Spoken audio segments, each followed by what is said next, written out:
Giýjen ýaryna gowur uykudan oýanýarsyňyz we birden ýakymly düşden orgazm bolýarsyňyz we eşikleriniz çyglaýarsyňyz.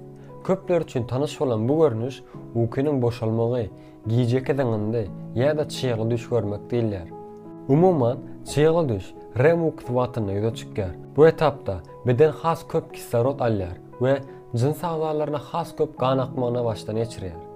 Netijede erkeklerde erkekse bedenallarda klitorisin gıcındırılmagy ýüze çykýar. Bu bolsa oýandyrmagy we orgazm işini ýeňilleşdirýär. Hünärmenler çygly düşüň anyk sebäbini kesitlemediler. Ýöne muny ýokary testosteron derejesi bilen baglaşdyrýarlar. Bir gözlük, testosteron derejesi ýokary bolan erkekleriň giýjek orgazmlaryna has köp duş gelýändigini kesitledi. Şeýle-de bolsa adaty testosteron derejesi bolan gatnaşyjylaryň 13 götürüm düş görýärdi. Belki gözlegler uzak wagtlap jinsiýet gatnaşykdan gaça durmagy çygly düşe hem sebäp bolup biljekdigini örkezdi. Psikolog we seksolog Maraliza Swart jinsiýet taýdan ýeňillik duýmasaňyz, has köp giýjeki çygly düşi başdan geçirýärsiňiz dedi. Hemmeler çygly düşi görmeliler. Bu düşleri görmek adaty zat. Çygly düş görmelik jinsiýet gowşuklyk alamaty däldir. Ýagny bu ýagdaýy başdan geçirseňiz hem gorkmaň, geçirmeseňiz hem.